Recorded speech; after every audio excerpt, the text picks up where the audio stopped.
My dear students, welcome back to my channel. आज हम आपको इस वीडियो में रसायन विज्ञान से संबंधित अति महत्वपूर्ण प्रश्नों के बारे में पढ़ेंगे।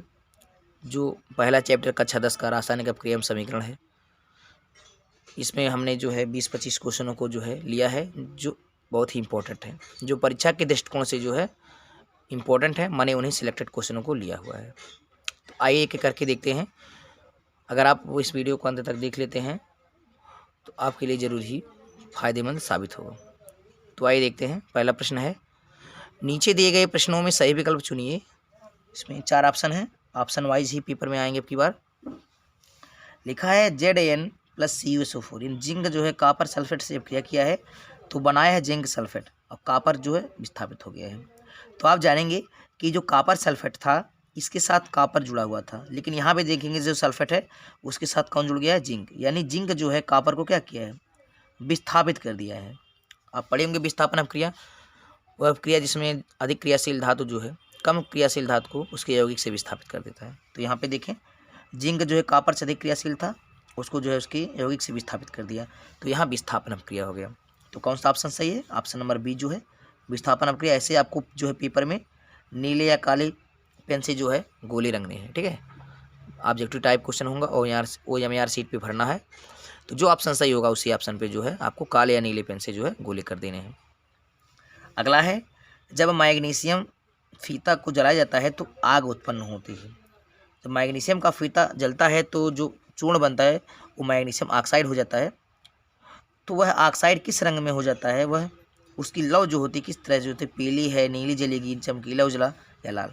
जब मैग्नीशियम के फीते को आप जलाएंगे तो जो है चमकीला उजला जलेगा। जैसे आप जो है पटाखे जलाते हैं बच्चों वाली, जो फुलझड़ी पटाखे होती है, एकदम उसी तरह से जो है ये जलता है, चमकीला उजला।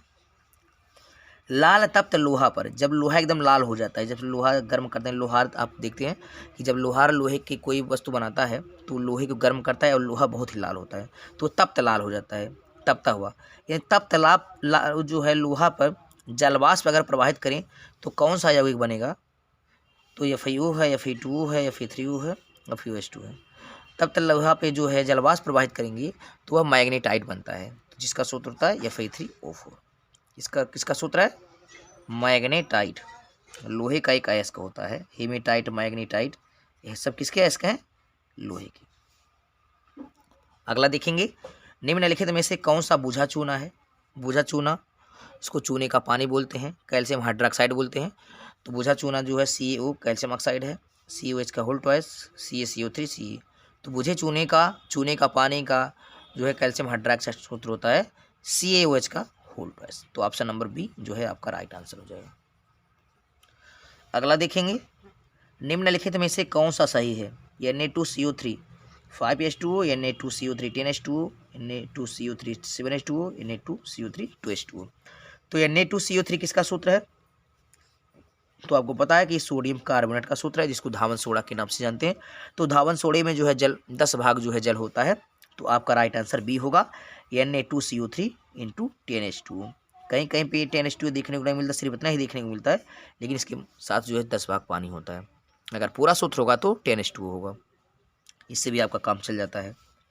आगे देखें, Na2SO4 यानी सोडियम सल्फेट अब BaCl2 बेरियम क्लोराइड, ये आपस में अब क्रिया कर रहे हैं और बन रहा है बेरियम सल्फेट और सोडियम क्लोराइड। तो ध्यान से यहाँ देखेंगे, सल्फेट के साथ यहाँ क्या है? सोडियम है, तो यहाँ सल्फेट के साथ क्या आ गया? बेरियम आ गया। और यहाँ पे देखें, क्लोरीन के साथ जो है बेरियम है और क्लोरीन के साथ क्या आ गया? सोडियम आ गया। यानी कहने का मतलब जो है सोडियम क्लोरीन के साथ जुड़ गया, NaCl बन गया, और बेरियम जो है सल्फेट के साथ जुड़ गया, बेरियम सल्फेट। यानी दोनों लोग आदान प्रदान किए हैं। आप लोग पढ़े होंगे, जब आयनों का आदान प्रदान होता है दो आयनों का, तो वहाँ पे द्विविस्थापन अपक्रिया होता है, क्योंकि यह भी अपने स्थान से विस्थापित हुआ यहाँ आया है, यह विस्थापित होकर यहाँ आया है, ठीक है। दोनों जो है आदान प्रदान किए हैं तो हो जाता है द्विविस्थापन। तो ऑप्शन नंबर सी जो है द्विविस्थापन अपक्रिया होती है, ठीक। और विस्थापन में सिर्फ एक ही होता है। अगला देखेंगे, एक जांच परखनली में लिए गए विलयन में एक लोहे की कील को डुबाया गया। आधे घंटे बाद यह देखा गया कि विलयन का रंग परिवर्तित हो चुका है। उस उत्तर परखनली में विलयन था, कौन सा विलयन? तो आपको पढ़े होंगे, एक प्रश्न है ये है कि जब कॉपर सल्फेट के विलयन में लोहे की कील डुबोई जाती है तो लोहे का जो पानी जो है जो विलयन है वह मटमैल हो जाता है, बदरंग हो जाता है। तो क्यों? क्योंकि जो कॉपर सल्फेट का घोल होता है वो लोहे से अपक्रिया कर लेता है तो आयरन सल्फेट बन जाता है, ठीक है, इस वजह से। तो यहाँ पे जो सल्फेट होता है जिसमें हम लोहे की कील, जो विलयन होता है जिसमें हम लोग लोहे की कील डालते हैं वह होता है कॉपर सल्फेट का विलयन होता है। जिसमें आप लोहे की कील डालेंगे तो कॉपर सल्फेट नीले रंग का होता है, लेकिन जैसे ही लोहे की कील डालेंगे उससे रिएक्शन करके जो है यह मटमैल हो जाएगा, मलिन हो जाएगा, ठीक है, मलिन हो जाता है। तो विलयन होता है कॉपर सल्फेट। अगला है कैल्शियम फास्फेट का रासायनिक सूत्र। पिछली बार बोर्ड एग्जाम में आया हुआ था ये कैल्शियम फास्फेट। तो कैल्शियम फास्फेट का सूत्र बनाना बहुत इजी है। पहले तो आपको जानना होगा कि कैल्शियम का संकेत क्या है। तो इसका संकेत Cu है, इस पर Ca है, इस पर चार्ज कितना होता है 2। और फास्फेट क्या होता है PO4 होता है, जिस पे चार्ज कितने होते हैं 3 माइनस के होते हैं, ठीक है। और जब भी फार्मूले बनाने होते हैं तो इनकी आप इसको यहाँ पे लिख लेते हैं, 2 संख्या में 2 लिख लें, 3 संख्या तो 3 लिख लेंगे। उसके बाद क्रॉस मल्टीप्लाई कर दें तो Ca के साथ 3 आएगा तो Ca3 हो जाएगा, और PO4 के साथ 2 आएगा तो PO4 चूँकि कंपाउंड में है इसके साथ होल ट्वाइस। तो यहाँ पे ऑप्शन कौन सा आएगा? तो देखें ऑप्शन नंबर जो 3 है Ca3 PO4 का होल ट्वाइस, ये ऑप्शन नंबर जो है सी सही है। इस तरह से जो है आप फार्मूला बना सकते हैं। फार्मूला बनाने के लिए आपको उन आयन पते होने चाहिए, ठीक है। आयन लिख के क्रॉस मल्टीप्लाई कर दें। 9वां है अभिक्रिया CuO+H2 किस प्रकार का अभिक्रिया है? तो आप देखते हैं कि यहाँ कॉपर के साथ ऑक्सीजन जुड़ा है, तो जिस तत्व के साथ ऑक्सीजन जुड़ा होता है वो ऑक्सीकरण अभिक्रिया होता है। ऑक्सीकरण अभिक्रिया में क्या होता है? ऑक्सीजन का जुड़ना और हाइड्रोजन का निकलना, ठीक है, या ऋण विद्युतीय तत्वों का निकलना या इलेक्ट्रॉन का निकलना। चूँकि यहाँ कॉपर के साथ ऑक्सीजन जुड़ा था लेकिन यहाँ कॉपर से ऑक्सीजन निकल गया है। ऑक्सीजन का जुड़ना ऑक्सीकरण और ऑक्सीजन का निकलना जो है अपचयन होता है।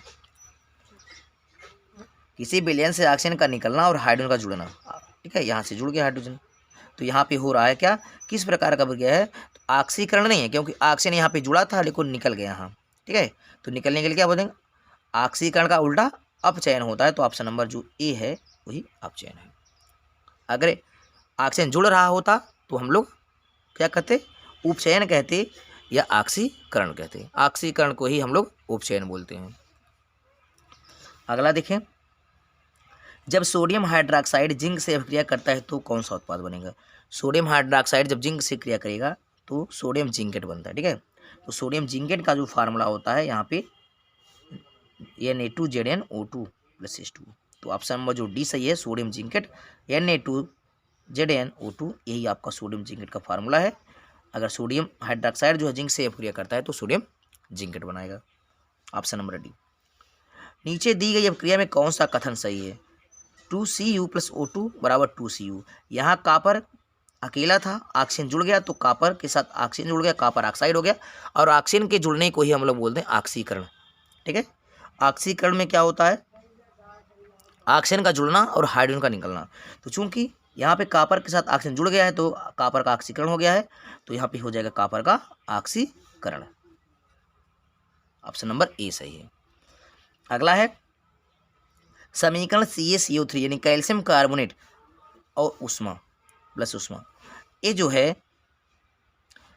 कॉपर ये टूट के जो है इसको उसमें उष्मा दिया गया, तो ये जो है टूट के ये किस में डिवाइड हो गया? कॉपर कैल्शियम ऑक्साइड में और कार्बन डाइऑक्साइड में। आप पढ़े होंगे कि जब एक यौगिक जो है टूट कर एकल अभिकारक टूट के 2 या 2 से अधिक उत्पादों में कन्वर्ट हो जाते हैं, बदल जाते हैं, तो हो जाता है अपघटन, जिसको वियोजन अभिक्रिया कहते हैं, ठीक है। क्योंकि कैल्शियम कार्बोनेट जो है अकेला था, एकल उत्पाद था, अभिक्रिया था, अभिकर्मक था, लेकिन यह टूट के 2 भागों में डिवाइड हो गया। जब एक टूट के 2 भागों में डिवाइड होता है तो वहाँ वियोजन होता है, ठीक है। तो ऑप्शन नंबर ए जो है सही है। लेकिन इसी का उल्टा, जब 2 अभिकारक मिलकर एकल उत्पाद बनाते हैं तो मिल के जब बनाते हैं तो वहाँ पे योगात्मक या संयोजन होता है। तो ऑप्शन नंबर ए यहाँ सही हो जाएगा। फेरस सल्फेट क्रिस्टल का रंग होता है, तो फेरस सल्फेट को नीला थोथा कहते हैं। तो फेरस सल्फेट यहाँ पे जो है फेरस सल्फेट का जो कलर होता है वो हरा होता है। इस कलर को आपको याद कर लेना, ऑप्शन नंबर बी सही है। आपको याद कर लेना चाहिए कि जो है एक फेरस सल्फेट होता है, कॉपर सल्फेट होता है। तो कॉपर सल्फेट को नीला थोथा बोला जाता है और फेरस सल्फेट को हरा कसीस बोला जाता है। चूँकि यहाँ पे फेरस सल्फेट था तो हरा कसीस, तो हरा रंग आ जाएगा, ठीक है। अगर कॉपर सल्फेट होता है तो नीला थोथा बोलते हैं उसको। अब देखें ये बहुत इंपॉर्टेंट क्वेश्चन है। श्वसन किस प्रकार की रासायनिक क्रिया है? जब हम सांस लेते हैं तो हमारे भोजन से ऑक्सीजन जो है रिएक्शन करके जो है उस भोजन को कार्बोहाइड्रेट में बदल देता है, और कार्बोहाइड्रेट से जो हमें अपार ऊर्जा मिलती है। तो ऊर्जा का जो है वहाँ पे निष्कासन होता है, उत्सर्जन होता है। ठीक है, तो यहाँ पे श्वसन को अगर बात किया जाए तो श्वसन जो है ऊष्माक्षेपीय अपक्रिया होगी। ठीक है, तो इसमें ऑप्शन नंबर जो है सी, श्वसन एक ऊष्माक्षेपीय अपक्रिया है। अब देखें, साग सब्जियों का विघटित होकर कंपोस्ट बनना किस अपक्रिया का उदाहरण है? जब साग सब्जियां सड़ते हैं तो कंपोस्ट होता है, उससे गैस निकलती हैं, बायोगैस, मीथेन और भी गैसें निकलती हैं। तो गैस निकलती हैं तो वहाँ पे जो है उष्मा निकलती है, तो उत्सर्जन होता है, तो इसके लिए क्या हो जाएगा? ऊष्माक्षेपी हो जाएगी अपक्रिया। वह अपक्रिया जिसमें उष्मा निकलती है ऊष्माक्षेपी, उष्मा ग्रहण होता है तो ऊष्माशोषी होता है। उपचयन वह प्रक्रिया है। उपचयन मतलब ऑक्सीकरण। ऑक्सीकरण जब होगा तो ऑक्सीजन जुड़ेगा और हाइड्रोजन निकलेगा और इलेक्ट्रॉन भी निकलेगा। तो उपचयन को ही ऑक्सीकरण कहते हैं, जिनमें होती ऑक्सीजन का योग होता है, हाइड्रोजन का वियोग होता है, इलेक्ट्रॉन का त्याग। यानी तीनों क्रियाएं जो संभव होती हैं यहाँ पे हम लोग सही कर पाएंगे सभी। अभिक्रिया जिसमें आयनों का आदान प्रदान हो। अभी मैंने जस्ट पहले बताया है कि जब दो आयनों का आदान प्रदान होता है तो वहाँ पे द्विविस्थापन होता है। ठीक है, तो ऑप्शन नंबर जो है बी सही हो जाएगा, द्विविस्थापन। अब देखें, लोहे पे जंग लगने की क्रिया कहते हैं। जंग लगने से जो है लोहा क्षरण होता है, नष्ट होता है, और लोहे के भार में वृद्धि भी हो जाती है। ठीक है, तो जंग लगना लोहे का संक्षारण होता है, पढ़े होंगे तो ये संक्षारण हो जाएगा। संक्षारण मतलब नष्ट होना। और उसको बचाने के लिए, जंग से बचाने के लिए उसको हम लोग पेंट करते हैं, क्रीस लगाते हैं, सिद्धि लेपन कराते हैं। अगला देखें, वे अभिक्रिया जिनमें उत्पाद बनने के साथ साथ ऊष्मा भी उत्पन्न होती है। ऊष्मा उत्पन्न हो रही है यानी मतलब निकल रही है तो ऊष्माक्षेपी कहेंगे। अगर ऊष्मा ग्रहण हो रही है तो ऊष्माशोषी कहेंगे। तो ऊष्मा निकल रही है, उत्पन्न हो रही है, तो उत्पन्न होने की ऊष्माक्षेपी कहेंगे। निकलना या निकलने को ही हम लोग ऊष्माक्षेपी कहेंगे, या त्याग जा रहा है। आलू चिप्स की थैली में कौन सी गैस भरी होती है? आप लोग देखे होंगे कि जो है चिप्स या नमकीन पैकेट में जो है हवा भरा रहता है, जैसे फूला होता है, इसलिए भरा रहता है ताकि उसमें जो है नमकीन या जो भी चिप्स डाले गए हों वह जो ऑक्सीकृत ना हो, ऑक्सीजन से जो है रिएक्ट ना करें। इसलिए उस पैकेट से जो है ऑक्सीजन को निकाला जाता है, और निकाल के उसमें हाइड्रोजन गैस भरा जाता है। और हाइड्रोजन गैस जो है कम सक्रिय गैस होता है। इसलिए आलू चिप्स में कौन सी गैस भरी होती है? तो नाइट्रोजन। तो नाइट्रोजन पे देखिए, बिजली के बल्ब की बात किया जाए तो बिजली के बल्ब में भी नाइट्रोजन और आर्गन भरे होते हैं। और नाइट्रोजन जो है ये भी पूछा जाता है, पशुओं के वीर्य, जो पशुओं के सीमन होते हैं, उसको भी लिक्विड नाइट्रोजन में ही रखा जाता है। तो यहाँ से आपको क्वेश्चन याद कर लेना है।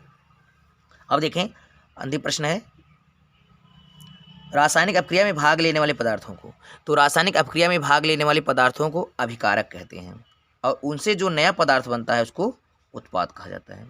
तो इस वीडियो का ये अंतिम प्रश्न था। आई होप ये वीडियो आपको समझ में आया होगा।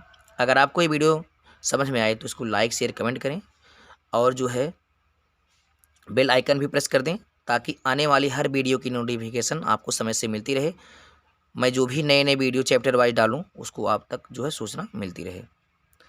तो आप अगर इस वीडियो को अंत तक देख लेते हैं तो आपके लिए बहुत ही लाभदायक सिद्ध होगा। हमने जो है सभी विषयों की मुझे जो है प्रोवाइड कराने हैं आप लोगों को, ताकि आप लोगों का पेपर जो है बेहतर हो।